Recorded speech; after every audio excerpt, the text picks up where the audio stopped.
ओम शांति। आज 30 मार्च 2021 के मधुर महावाक्य है और आज की मुरली बाबा की है याद पर। बाबा कहे, तुम जब याद में बैठते हो तो अपनी देह को भी भूलते हो और स्वयं को आत्मनिश्चय करके बैठते हो। यही अंदर में संकल्प रहता है कि मुझ आत्मा को सतो प्रधान बनना है। आत्मा सिर्फ सतो प्रधान बने इतना नहीं, परंतु प्रकृति के पांचों तत्वों को भी सतो प्रधान बनाना है और ऐसी स्वर्गीय दुनिया हमें अपने लिए बनानी है। बाबा का वर्षा है स्वर्ग और हम सभी बच्चों को यही श्रेष्ठ तकदीर बाबा से प्राप्त होती है कि हम उस स्वर्ग के वर्षे के लायक बने, परंतु उसमें भी विशेष ऊंचते ऊंच पद प्राप्त करें, यह हम सभी बच्चों का लक्ष्य होना चाहिए। सुनते हैं बाबा के मधुर महावाक्य। ओम शांति। मीठे बच्चे, तुम्हें श्रीमत पर तत्वों सहित सारी दुनिया को पावन बनाने की सेवा करनी है। सबको सुख और शांति का रास्ता बताना है। प्रश्न है, तुम बच्चे अपनी देह को भी भूलने का पुरुषार्थ करते हो, इसलिए तुम्हें किस चीज की दरकार नहीं है? उत्तर है चित्रों की। जब यह चित्र अर्थात देह ही भूलना है तो उन चित्रों की क्या दरकार है? स्वयं को आत्म समझ विदेही बाप को और स्वीट होम को याद करो। यह चित्र तो है छोटे बच्चों के लिए अर्थात नयों के लिए। तुम्हें तो याद में रहना है और सबको याद कराना है। धंधा आदि करते सतो प्रधान बनने के लिए याद में रहने का अभ्यास करो। आज की मुरली का गीत है तकदीर जगाकर आई हूं। ओम शांति। मीठे मीठे बच्चों ने ये अक्षर सुने और फौरन खुशी में रोमांच खड़े हो गए होंगे। बाबा पूछते हैं। बच्चे जानते हैं यहाँ आए हैं अपने सौभाग्य। हमारा सौभाग्य क्या है? स्वर्ग की तकदीर लेने। ऐसे और कहीं भी नहीं कहेंगे। तुम जानते हो हम बाप से स्वर्ग का वर्षा ले रहे हैं अर्थात स्वर्ग बनाने का पुरुषार्थ कर रहे हैं। सिर्फ स्वर्गवासी बनने का नहीं, परंतु स्वर्ग में ऊंचते ऊंच पद पाने का पुरुषार्थ कर रहे हैं। स्वर्ग का साक्षात्कार कराने वाला बाप हमको पढ़ा रहा है। यह भी बच्चों को नशा चढ़ना चाहिए। भक्ति अब खत्म होनी है। कहा जाता है भगवान भक्तों का उद्धार करने आते हैं, क्योंकि रावण की जंजीरों में फंसे हुए हैं। अनेक मनुष्य की अनेक मतें हैं। तुम तो जान गए हो सृष्टि का चक्र ये अनादि खेल बना हुआ है। यह भी भारतवासी समझते हैं। बरोबर हम प्राचीन नई दुनिया के वासी थे, अब पुरानी दुनिया के वासी बने हैं। बाप ने स्वर्ग नई दुनिया बनाई और रावण ने फिर नर्क बनाया है। बाप दादा की मत पर तुम अब अपने लिए नई दुनिया बना रहे हो, नई दुनिया के लिए पढ़ रहे हो। कौन पढ़ाता है? पूछते हैं बाबा, कौन पढ़ाते हैं? ज्ञान का सागर पतित पावन जिसकी महिमा है। एक के सिवाय और किसकी महिमा नहीं गाई जाती है। वही पतित पावन है। हम सब पतित हैं। पावन दुनिया की याद कोई को नहीं है। स्मृति में ही नहीं है। अभी तुम जानते हो, बरोबर 5000 वर्ष पहले पावन दुनिया थी, यह भारत ही था। बाकी सब धर्म शांति में थे, अर्थात मुक्ति धाम में थे, और सिर्फ इस भारत पर ही पावन दुनिया थी। हम भारतवासी सुखधाम में थे। मनुष्य शांति चाहते हैं, परंतु यहाँ तो कोई शांत रह न सके। यह कोई शांति धाम नहीं है। शांति धाम है निराकारी दुनिया, जहां से हम आते हैं। बाकी सतयुग है सुखधाम, उसको शांति धाम नहीं कहेंगे। वहां तुम पवित्रता सुख शांति में रहते हो, कोई हंगामा नहीं रहता। घर में बच्चे झगड़ा आदि करते हैं तो उनको कहा जाता है शांत रहो।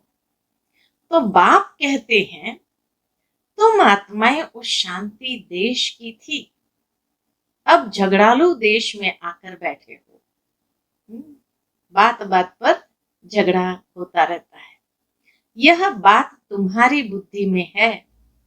तुम बाप द्वारा फिर से ऊंचते ऊंच पद पाने का पुरुषार्थ कर रहे हो। यह स्कूल कोई कम थोड़ी है, गॉड फादर की यूनिवर्सिटी है। सारी दुनिया में यह बड़े से बड़ी यूनिवर्सिटी है। इसमें सब बाप से शांति और सुख का वर्षा पाते हैं। सिवाय एक बाप के और कोई की महिमा नहीं है। ब्रह्मा की महिमा थोड़ी है, बाप ही इस समय आकर वर्षा देते हैं। तो महिमा सारी परमात्मा बाप की है। बाकी बाबा कहे ब्रह्मा की भी इतनी महिमा नहीं है। बाप ही इस समय आकर वर्षा देते हैं, और वर्षा है ही सदा सुख का। फिर तो सुख ही सुख है। सुख शांति देने वाला एक बाप है, उनकी ही महिमा है। सत्युग त्रेता में कोई की महिमा होती नहीं, वहां तो राजधानी चलती रहती है। तुम वर्षा पा लेते हो, बाकी सब शांति धाम में रहते हैं। महिमा कोई की नहीं। भल क्राइस्ट धर्म स्थापन करते हैं, सो तो करना ही है। धर्म स्थापन करना ये उसका कर्तव्य है। तो बाबा कहे सो तो करना ही है। धर्म स्थापन करते हैं, फिर भी नीचे उतरते जाते हैं। महिमा क्या हुई? महिमा सिर्फ एक की ही है, जिसको पतित पावन लिबरेटर कहे बुलाते हैं। ऐसे तो नहीं उनको क्राइस्ट बुद्ध आदि याद आता होगा। बाबा कहे ऐसे नहीं उनको क्राइस्ट बुद्ध आदि याद आता होगा। याद फिर भी एक को करते हैं, ओ गॉड फादर। जब भी मनुष्य दुखी होते हैं तो पुकारते यही है, ओ गॉड फादर। उस समय क्राइस्ट या बुद्ध सामने नहीं आता है। उनके सामने जैसे परमात्मा को पुकारते हैं, परमात्मा का परिचय स्पष्ट नहीं है। लेकिन बाबा कहे धर्म स्थापक होने के बावजूद भी याद करते हैं गॉड फादर को। सतयुग में तो किसकी महिमा होती नहीं। पीछे ये धर्म शुरू होता है तो बाप की महिमा गाते हैं, और भक्ति शुरू होती है। ड्रामा कैसे बना हुआ है, कैसे चक्र फिरता है, तो जो बाप के बच्चे बने हैं वही जानते हैं। बाप है रचता, नई सृष्टि रचते हैं स्वर्ग, परंतु सब तो स्वर्ग में नहीं आ सकते। ड्रामा के राज को भी समझना है। बाप से सुख का वर्षा मिलता है। इस समय सब दुखी है, सबको वापस जाना है, फिर आएंगे सुख में। तुम बच्चों को बहुत अच्छा पाठ मिला हुआ है। जिस बाप की इतनी महिमा है, वह अब आकर सन्मुख बैठे हुए हैं और बच्चों को समझाते हैं। सब बच्चे हैं ना, बाप तो एवर हैप्पी है। वास्तव में बाप के लिए यह नहीं कह सकते, एवर हैप्पी भी नहीं कह सकते। अगर वह हैप्पी बने तो अनहैप्पी भी बनना पड़े। दोनों चीज साथ साथ होती है। तो इसीलिए बाबा कहे बाप के लिए ये नहीं कह सकते कि वो एवर हैप्पी है, क्योंकि वह हैप्पी बने तो अनहैप्पी भी बनना पड़े। बाबा तो इन सब से न्यारा है। जो बाप की महिमा है वही इस समय तुम्हारी महिमा है। इतना ऊंचा बाबा हमें बताता है कि जो बाप की महिमा, उन सब में हम सभी मास्टर बन गए। अगर वो ज्ञान का सागर तो मास्टर ज्ञान सागर, अगर वो शांति का सागर तो मास्टर शांति के सागर। तो इसीलिए बाबा कहे बाप की जो महिमा तुम्हारी महिमा है, फिर भविष्य में तुम्हारी महिमा अलग होगी। जैसे बाप ज्ञान का सागर है, तुम भी हो। तुम्हारी बुद्धि में सृष्टि चक्र का ज्ञान है। जानते हो बाप सुख का सागर है, उनसे अथाह सुख मिलते हैं। इस समय तुम बाप से वर्षा ले रहे हो। बाप बच्चों को अभी श्रेष्ठ कर्म सिखला रहे हैं। यहाँ आकर बाबा हम बच्चों को श्रेष्ठ कर्म सिखला रहे हैं। जैसे ये लक्ष्मी नारायण है, उन्होंने जरूर आगे जन्म में अच्छे कर्म किए हैं जो ये पद पाया है। दुनिया में यह कोई समझते नहीं कि इन्होंने राज्य कैसे पाया। बाप कहते हैं तुम बच्चे अब यह बन रहे हो। तुम्हारी बुद्धि में ये आता है हम यह थे, फिर यह बनते हैं। बाप बैठ कर्म अकर्म विकर्म की गति समझाते हैं, जिससे हम यह बनते हैं। श्रीमत देते हैं तो श्रीमत जाननी चाहिए ना। श्रीमत से सारी दुनिया तत्व आदि सबको श्रेष्ठ बनाते हैं। बाबा की श्रीमत से ही हम सारी दुनिया तत्व सहित सबको श्रेष्ठ बनाते हैं। सतयुग में सब श्रेष्ठ थे। वहां कुछ हंगामा व तूफान आदि होते नहीं, न जास्ती ठंडी न गर्मी, सदैव बाहरी मौसम रहता है। वहां तुम कितना सुखी रहते हो। वो लोग गाते भी हैं, खुदा बहिष्ट अथवा हेवन स्थापन करते हैं तो उसमें ऊंच पद पाने का पुरुषार्थ करना चाहिए। हमेशा गाया जाता है फॉलो मदर फादर। बाप को याद करने से विकर्म विनाश होंगे और फिर फादर के साथ हम आत्माएं इकट्ठी जाएंगे। श्रीमत पर चलकर हर एक को रास्ता बताना है। बेहद का बाप है स्वर्ग का रचता। बेहद का बाप है स्वर्ग का रचता। अब तो हेल है, जरूर हेल में हेवन का वर्षा दिया होगा। अब 84 जन्म पूरे होते हैं, फिर हमको पहला जन्म स्वर्ग में लेना है। तुम्हारी एम ऑब्जेक्ट सामने खड़ी है, यह बनने का है। हम 100 लक्ष्मी नारायण बनते हैं। वास्तव में इन चित्रों की दरकार नहीं है। बाबा कहे इन चित्रों की हमें दरकार नहीं है। जो कच्चे हैं घड़ी घड़ी भूल जाते हैं, इसलिए चित्र रखे जाते हैं। कोई कृष्ण का चित्र रखते हैं, कृष्ण को देखने बिगर याद नहीं कर सकते। सबकी बुद्धि में चित्र तो रहता है, तुमको कोई चित्र लगाने की दरकार नहीं है। तुम अपने को आत्मा समझते हो। तुम्हें अपना चित्र भी भूलना है, अर्थात इस देह को भी भूलना है। देह सहित सब संबंध भूल जाने हैं। बाप कहते हैं तुम हो आशिक एक माशुक के। माशुक बाप कहते हैं मुझे याद करते रहो तो विकर्म विनाश हो जाए।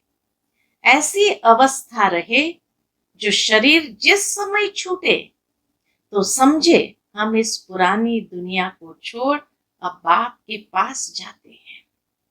84 जन्म पूरे हुए, अब जाना है। बाप ने फरमान किया है मुझे याद करो। बस बाप और स्वीट होम को याद करो। बुद्धि में है कि मैं आत्मा बिगर शरीर थी, फिर यहाँ पाठ बजाने के लिए शरीर धारण किया है। पाठ बजाते बजाते पतित बन पड़े हैं। यह शरीर तो है पुरानी जुत्ती। आत्मा पवित्र हो रही है, शरीर पवित्र तो यहाँ मिल न सके। अब हम आत्माएं जाएंगे वापस घर। बाबा कहे अब हम आत्मा जाएंगे वापस घर। पहले प्रिंस प्रिंसेस बनेंगे, फिर स्वयंवर बाद लक्ष्मी नारायण बनेंगे। मनुष्य को यह पता नहीं है कि राधे कृष्ण कौन है। दोनों अलग अलग राजधानी के थे, फिर उनका स्वयंवर होता है। तुम बच्चों ने ध्यान में स्वयंवर देखा है। शुरू में बहुत साक्षात्कार होते थे, क्योंकि पाकिस्तान में तुमको खुशी में रहने के लिए ये सब पाठ चलते थे। पिछाड़ी में तो है ही मारामारी, अर्थक्वेक आदि बहुत होंगी। तुमको साक्षात्कार होते रहेंगे। हर एक को मालूम पड़ जाएगा हम कौन सा पद पाएंगे। किसी ने एक बार दादी गुलजार से पूछा कि दादी, अगर चारों ओर विनाश हो रहे हो और उस समय अगर मान लो कि बाढ़ आई हो, खूब पानी आ रहा हो, तो उस समय हमें क्या सोचना चाहिए? तो दादी ने कहा, उस समय बाबा को याद करते प्रकृति के तत्व को भी तुम सकाश दो। तो वो बाढ़ का पानी हो सकता है कि तुम्हारे पैर तक आए और वहां से आगे न बढ़े। इसको कहते हैं प्रकृति जीत। या तो उस समय बाबा तुम्हारी रस्सी खींच लेगा, तुम साक्षात्कार में चले जाएंगे और यहाँ क्या हुआ उसका कुछ भी पता नहीं चलेगा। तो इसीलिए बाबा हमेशा कहते हैं बच्चे याद का अभ्यास बढ़ाओ, क्योंकि उस समय जितनी हमारी बुद्धि की लाइन क्लियर होगी, उतना प्रकृति के 5 तत्व भी हमें कोई भी प्रकार की तकलीफ नहीं दे सकते। तो बाबा कहे हर एक को मालूम पड़ जाएगा हम कौन सा पद पाएंगे। तुमको साक्षात्कार होते रहेंगे और हर एक को मालूम पड़ जाएगा। फिर जो कम पढ़े हुए होंगे वो बहुत पछताएंगे। बाप कहेंगे तुम नहीं पढ़े, न औरों को पढ़ाया, न याद में रहते थे। याद से ही सतो प्रधान बन सकते हो। पतित पावन तो बाप ही है। वह कहते हैं माम एकम याद करो तो तुम्हारी खाद निकल जाएगी। पुरुषार्थ करना है इस बात का, याद की यात्रा का। धंधा आदि भल करो, कर्म तो करना ही है ना, परंतु बुद्धि का योग वहां रहे। तमो प्रधान से सतो प्रधान यहां बनना है। गृहस्थ व्यवहार में रहते हुए तुम मुझे याद करो, तभी तुम नई दुनिया के मालिक बनेंगे। बाप और कोई तकलीफ नहीं देते हैं, तुमको बहुत सहज उपाय बताते हैं। सुखधाम का मालिक बनने माम एकम याद करो। अभी तुम याद करो, बाबा भी स्टार है। मनुष्य तो समझते हैं वह सर्वशक्तिमान है, बड़ा तेजवान है।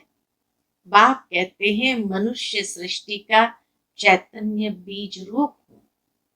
बीज होने के कारण सृष्टि के आदि मध्य अंत को जानता हूं। तुम तो बीज नहीं हो, मैं बीज हूं। इसीलिए मुझे ज्ञान सागर कहते हैं। मनुष्य सृष्टि का चैतन्य बीज है, उनको जरूर मालूम होगा कि ये सृष्टि चक्र कैसे फिरता है। ऋषि मुनि कोई रचता और रचना के आदि मध्य अंत को नहीं जानते। बच्चे अगर जानते तो उनके पास जाने में देरी नहीं लगती, परंतु बाप के पास जाने का रास्ता कोई भी नहीं जानते। पावन दुनिया में पतित जा ही कैसे सकते। इसलिए बाप कहते हैं, काम महाशत्रु पर जीत पहनो। यही तुमको आदि मध्य अंत दुख देते हैं। तुम बच्चों को कितना अच्छी रीति समझाते हैं, कोई तकलीफ नहीं। सिर्फ बाप और वर्षे को याद करना है। बाप की याद अर्थात योग से पाप भस्म होंगे।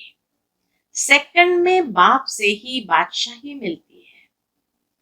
बच्चे भल स्वर्ग में तो आएंगे, परंतु स्वर्ग में भी ऊंच पद पाना उसका पुरुषार्थ करना है। स्वर्ग में तो जाना ही है। थोड़ा भी सुनने से समझ जाएंगे बाप आया है। अभी भी कहते हैं, यह वही महाभारत लड़ाई है। जरूर बाप भी होगा जो बच्चों को राजयोग सिखलाते हैं। तुम सबको जगाते रहते हो। जो बहुतों को जगाएंगे वह ऊंच पद पाएंगे। पुरुषार्थ करना है। सब एक जैसे पुरुषार्थी हो न सके। स्कूल बड़ा भारी है। यह है वर्ल्ड की यूनिवर्सिटी। सारी वर्ल्ड को सुख धाम और शांति धाम बनाना है। इतना बड़ा जिम्मेवारी का कार्य बाबा ने दिया है। ऐसा टीचर कभी होता है क्या? यूनिवर्स सारी दुनिया को कहा जाता है। बाप ही सारी यूनिवर्स के मनुष्य मात्र को सतो प्रधान बनाते हैं, अर्थात स्वर्ग बनाते हैं। भक्ति मार्ग में जो भी त्योहार मनाते हैं वह सभी अब संगम युग के हैं। सतयुग त्रेता में कोई त्योहार होता नहीं है। वहां तो प्रारब्ध भोगते हैं। त्योहार सब यहाँ मनाते हैं। होली और धुरिया ये ज्ञान की बातें हैं। पास्ट जो हुआ उसके सब त्योहार मनाते आए है, सब इस समय के। होली भी इस समय की है। इस 100 वर्ष के अंदर सब काम हो जाता है। 100 वर्ष के अंदर जो भी बात हुई संगम में, हर चीज की एक यादगार बन जाती है। तो इसीलिए बाबा का 100 वर्ष, क्योंकि 100 वर्ष संगम के। तो 100 वर्ष में जो चरित्र हुए, चाहे ब्राह्मणों के चाहे बाप के, तो वो सब त्योहार के रूप में यादगार बन गए। सृष्टि भी नई बन जाती है। तुम जानते हो, हमने अनेक बार सुख का वर्षा लिया है, फिर गंवाया है। खुशी होती है हम फिर से बाप से वर्षा ले रहे हैं। औरों को भी रास्ता बताना है। ड्रामा अनुसार स्वर्ग की स्थापना होनी है जरूर। जैसे दिन के बाद रात, रात के बाद दिन होता है, वैसे कलयुग के बाद जरूर सतयुग होना है। मीठे मीठे बच्चों की बुद्धि में खुशी का नगाड़ा बजना चाहिए। अब समय पूरा होता है, हम जाते हैं शांति धाम। ये अंतिम जन्म है। कर्म भोग की भोगना भी खुशी में हल्की हो जाती है। इसलिए बाबा कहे, खुशी में रहो। कुछ भोगना से, कुछ योग बल से हिसाब किताब चुकत होना है। बाप बच्चों को धैर्य देते हैं। तुम्हारे सदा सुख के दिन आ रहे हैं। धंधा आदि भी करना है। शरीर निर्वाह अर्थ पैसे तो चाहिए ना। बाबा ने समझाया है, धंधे वाले लोग धर्माओं निकालते हैं।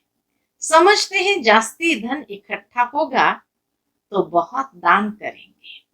यहाँ भी बाप समझाते हैं, कोई 2 पैसा भी देते हैं तो उनको रिटर्न में 21 जन्म के लिए बहुत मिल जाता है। आगे जो तुम दान पुण्य करते थे उसका रिटर्न दूसरे जन्म में मिलता था। अब तो 21 जन्म के लिए एवजा मिलता है। आगे साधु संत आदि को देते थे। अब तो तुम जानते हो ये सब खत्म हो जाना है। अब मैं सन्मुख आया हूं तो इस कार्य में लगाओ। बाबा कहते हैं, अब सन्मुख आए हैं तो डायरेक्ट दान करो, तो तुमको 21 जन्म के लिए वर्षा मिल जाएगा। आगे तुम इनडायरेक्ट देते थे, यह है डायरेक्ट। बाकी तो तुम्हारा सब खत्म हो जाएगा। बाबा कहते रहते हैं, पैसे हैं तो सेंटर खोलते जाओ, अक्षर लिख दो, सच्ची गीता पाठशाला। भगवान वाच माम एकम याद करो और वर्षे को याद करो। अच्छा, मीठे मीठे सिक्के लदे बच्चों प्रति माता पिता बाप दादा का याद प्यार और गुड मॉर्निंग। रूहानी बाप की रूहानी बच्चों को नमस्ते। हम सब रूहानी बच्चों की रूहानी माता पिता बाप दादा को याद प्यार, गुड मॉर्निंग और नमस्ते नमस्ते। शुक्रिया बाबा, शुक्रिया। आज की मुरली से धारणा के लिए मुख्य सार है, पहली पॉइंट, बाप समान महिमा योग्य बनने के लिए फॉलो फादर करना है। और दूसरी बात, यह अंतिम जन्म है, अब घर जाना है, इसलिए खुशी में अंदर ही अंदर नगाड़े बजते रहे। कर्म भोग को कर्म योग से अर्थात बाप की याद से खुशी खुशी चुप करना है। आज का बाबा का मधुर वरदान है, अपनी स्मृति की ज्योति से ब्राह्मण कुल का नाम रोशन करने वाले कुल दीपक भव।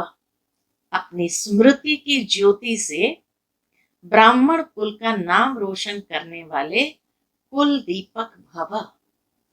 यह ब्राह्मण कुल सबसे बड़े से बड़ा है। इस कुल में आप सब दीपक हो। कुल दीपक अर्थात सदा अपने स्मृति की ज्योति से ब्राह्मण कुल का नाम रोशन करने वाले। अखंड ज्योति अर्थात सदा स्मृति स्वरूप और समर्थी स्वरूप। यदि स्मृति रहे कि मैं मास्टर सर्वशक्तिमान हूं, तो समर्थ स्वरूप स्वतः रहेंगे। इस अखंड ज्योति का यादगार आपके जड़ चित्रों के आगे अखंड ज्योति जगाते हैं। आज का बाबा का स्लोगन है, जो सर्व आत्माओं के प्रति शुद्ध संकल्प रखते हैं वही वरदानी मूर्त है। जो सर्व आत्माओं के प्रति शुद्ध संकल्प रखते हैं वही वरदानी मूर्त है। अच्छा, ओम शांति।